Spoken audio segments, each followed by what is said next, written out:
La liberté, c'est souhaiter la liberté aux autres, ça va ensemble. Et l'inverse, c'est vrai aussi. Enfin, souvent, ça fonctionne dans l'autre sens, mais on ne le sait pas. Mais inconsciemment, on ne se sent pas libre.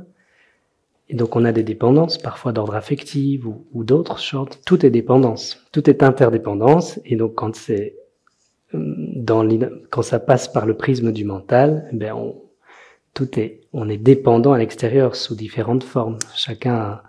Tout est une relation de dépendance.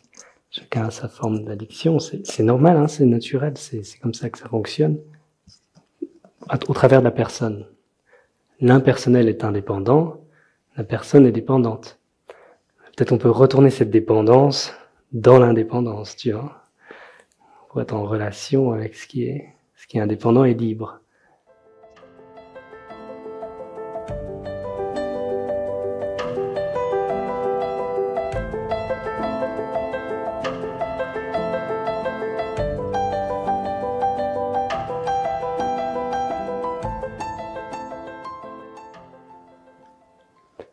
Donc je parlais de liberté, ça veut dire que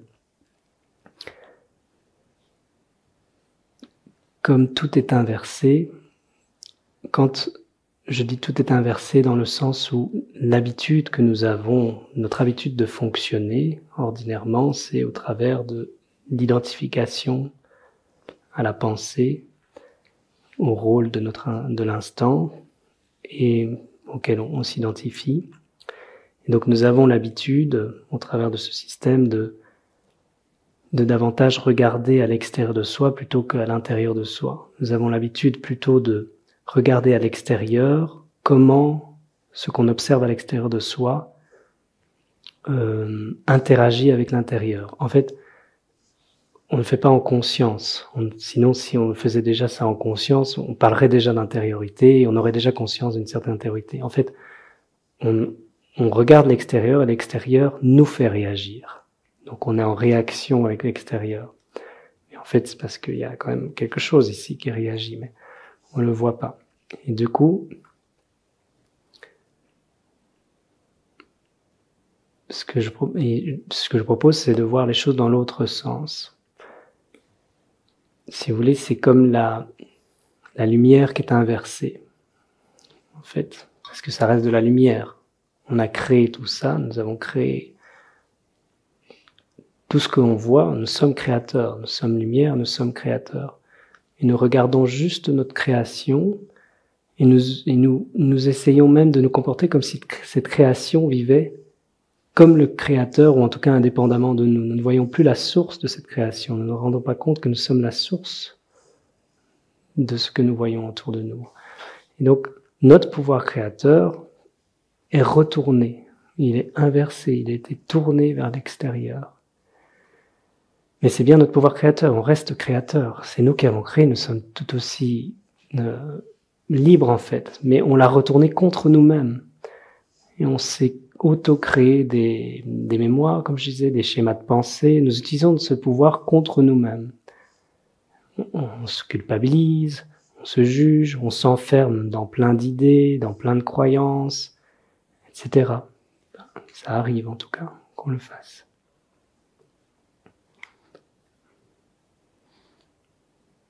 Et si vous voyez ça dans l'autre sens, ben en fait tout va bien, puisque ça, ce n'est pas ce que nous sommes.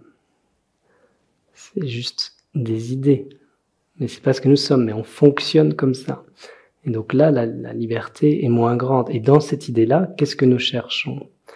Nous cherchons plus de liberté, mais accrochés à nos rôles, à nos croyances, nous allons chercher plus de liberté à l'extérieur. Donc nous allons chercher plus de liberté au travers d'expériences, au travers d'autres êtres, au travers des relations avec d'autres êtres, au travers bien sûr l'amour, mais un amour qui deviendra duel parce qu'on va chercher l'amour de l'autre. Et l'amour de l'autre, ben, on va être dans les attentes. Et vu que tout est impermanence, ben, ça va bouger cet amour. Et donc il va se polariser. En j'aime pas.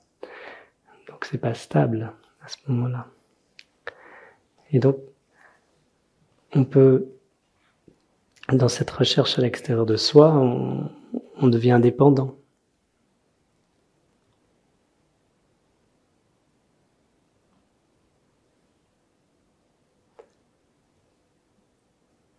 Par contre, si vous retournez et que vous allez à l'intérieur, ben là, vous trouvez de la liberté. C'est plus simple. Et à partir de là, bien sûr, toutes les expériences peuvent être embrassées, mais vous le faites à partir d'un espace qui s'est remis à l'endroit, et tout prend sens à ce moment-là, c'est plus simple. Donc, dans ce qui est partagé ici, vous voyez, c'est une autre vue qui permet de voir les choses en réalité à l'endroit, mais ça demande une certaine ouverture d'esprit, parce qu'on n'entend pas ça souvent. Et après, il est bon que, encore une fois, ce n'est pas quelque chose qui est demandé de croire. Chacun peut regarder en lui-même comment ça fait sens, etc. Ça sert à rien. La croyance, c'est justement ce que je propose. C'est une limite. Je propose de se libérer de la croyance. On va pas former une croyance en croyant ce que je dis. Vous voyez, ça n'a pas de sens. Je parlais tout à l'heure de liberté. J'ai pas envie qu'on croie ce que je dis, parce que sinon c'est pas cohérent avec la liberté que j'aime trop la liberté que pour avoir envie que les autres ne le soient pas. Vous comprenez ce principe? C'est normal. Quelqu'un qui aime cela, la liberté, c'est souhaiter la liberté aux autres, ça va ensemble. Et l'inverse, c'est vrai aussi. Enfin, souvent, ça fonctionne dans l'autre sens, mais on ne le sait pas. Mais inconsciemment, on ne se sent pas libre. Et donc, on a des dépendances, parfois d'ordre affectif ou d'autres sortes. Tout est dépendance. Tout est interdépendance. Et donc, quand ça passe par le prisme du mental, ben on est dépendant à l'extérieur sous différentes formes. Tout est une relation de dépendance. Chacun a sa forme d'addiction, c'est normal, hein, c'est naturel, c'est comme ça que ça fonctionne. Au travers de la personne. L'impersonnel est indépendant, la personne est dépendante. Peut-être on peut retourner cette dépendance dans l'indépendance, tu vois, pour être en relation avec ce qui est indépendant et libre. C'est ce qu'on propose de faire dans les traditions. Certains disent, dans l'Advaita Vedanta, on dit s'immerger dans le soi, rester dans le soi, rester dans se dissoudre dedans, rester dans cet absolu. C'est bien la personne qui se retourne, qui vient s'immerger dans la lumière du soi jusqu'à s'en imprégner. Et donc, c'est ce même système de dépendance vers l'extérieur qui se retourne vers l'intérieur. Il n'y a pas de changement, il y a juste un retournement. Et alors, évidemment, cet espace du soi peut rayonner après au travers de la personne qui reste à l'horizon du soi, au-dedans. Et donc là, forcément, s'il y a cette extériorisation, je dis tu, mais c'est pas personnel, voilà, ça dit comme ça. S'il y a cette extériorisation, eh bien, on va rechercher à combler des manques, forcément, puisqu'à l'intérieur c'est plein, et quand on sort de cette plénitude, il y a des morceaux. Donc on va chercher à remplir ces morceaux, au travers d'une relation, une dépendance affective, au travers toute chose, tout est possible, alimentation, un comportement, tout est dépendance et addiction à l'extérieur. Dit comme ça, je sais pas, ça fait peut-être pas fun, hein, mais c'est pas très important. C'est une constatation de notre nature humaine, pas notre nature véritable. Et donc, à partir de là, il est difficile d'être libre parce qu'on a des besoins en fait. On a besoin de l'autre, on a besoin de telle situation, de tel contexte, de telle chose. Et donc c'est difficile d'aimer aussi à ce moment-là, parce que l'aimer va être contraint par la liberté. Or l'amour vrai, l'amour libre, si on laisse l'être libre d'être tel qu'il est, à ce moment-là, il y a un espace d'amour, tu vois.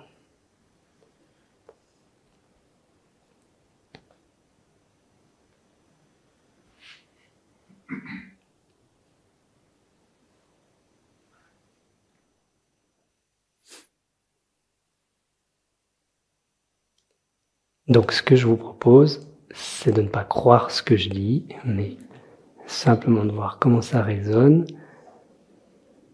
Et si ça peut vous aider à vous écouter davantage, c'est très bien. Et si mieux encore, ça peut permettre plus de confiance et une ouverture, c'est super. Et encore là, vous voyez, si je dis les choses, ça pourrait créer des attentes. C'est pas l'idée non plus. Mais c'est naturel, c'est vraiment naturel. Ce qui importe, c'est soi. Soi, c'est vous, c'est chacun. Et quand on est à l'intérieur, quand tu es dans cette liberté, c'est pas une liberté égoïste, c'est impersonnel. Donc, c'est très différent de l'égoïsme, qui n'est pas une vraie forme de liberté. Mais cette liberté-là, elle n'est pas localisée, en fait, parce qu'elle n'est pas personnelle. Et donc, naturellement, c'est un mouvement vertueux qui grandit de chaque être qui va dans cette même direction. Non pas qu'il y a un besoin que les autres y aillent, mais c'est naturel. C'est un mouvement qui se fait par l'intérieur. Par ce que je disais avant, ce souhait naturellement, cette contagion, cette épidémie de lumière naturelle. Donc on souhaite que les autres soient libres. Pas qu'ils croient à ce que tu dis, juste qu'ils puissent... je sais pas, en fait, j'en sais rien. Mais en tout cas, c'est là que ça se goûte. Et donc cette liberté, eh bien, c'est la révélation de la singularité de chacun. Parce que nous sommes l'unité, mais nous sommes d'une façon unique. Et dans cette liberté, on a l'entière liberté de nous trouver et de rayonner à notre unique façon, avec tout l'espace. Et quand un être naît, parce que c'est une naissance ça, quand la singularité se révèle, c'est une naissance. C'est beau une naissance, très beau. Quand il y a une naissance, je peux vous assurer, j'allais dire, hein, quelque part, ou alors vous le témoignez, je sais pas. Je peux vous assurer que ça crée un toucher, c'est comme une vague, c'est comme une onde qui, sur plein de plans, est reconnue et c'est très touchant parce que c'est la naissance de l'univers lui-même. C'est l'univers lui-même qui naît dans une nouvelle forme. Et donc, vu que c'est l'univers et que tout le monde est ce même et ce un, qu'il n'y en a qu'un seul, forcément c'est goûté, qu'un seul unique, dans sa multiplicité, il n'y en a qu'un seul, mais il n'y en a qu'un seul quand même. Donc ça se goûte. Vous voyez, c'est très beau. Voilà pourquoi la liberté, évidemment, est recherchée, tu vois. Pas d'une façon égoïste, mais d'une façon altruiste, la liberté est recherchée. Vous voyez, c'est vite des paradoxes pour le mental. Parce que le mental, liberté altruiste, parfois il peut assimiler à la liberté une forme d'égoïsme, pas d'altruisme, parfois. Comme beaucoup de choses que je partage, le fait de s'écouter, on peut le voir comme de l'égoïsme. Mais c'est à un autre niveau que je le dis, c'est s'écouter vraiment, pour pouvoir voir, quand on s'écoute, on a une clarté sur nos pensées, sur notre façon de fonctionner. L'égoïsme se trouve à ce niveau-là, au niveau des pensées qui gravitent autour. À l'intérieur, il n'y a pas de pensée. Hein. Si à l'intérieur, il n'y a pas de pensée, c'est calme. S'il y a un silence, si vous allez à l'intérieur, je parle parfois d'être dans le cœur, je parle du cœur, mais c'est parfois mal compris, c'est pour ça que je reprends certains termes, puisqu'il y a aussi des nouvelles personnes, pour pas que ce soit mal interprété. L'espace du cœur, parfois, on pourrait l'entendre comme quelque chose d'émotionnel, quand je dis être dans le cœur. Et ce n'est pas le cas. Je parle c'est la même chose que le soi que je viens d'évoquer dans la tradition orientale. C'est un espace. Il se fait que techniquement,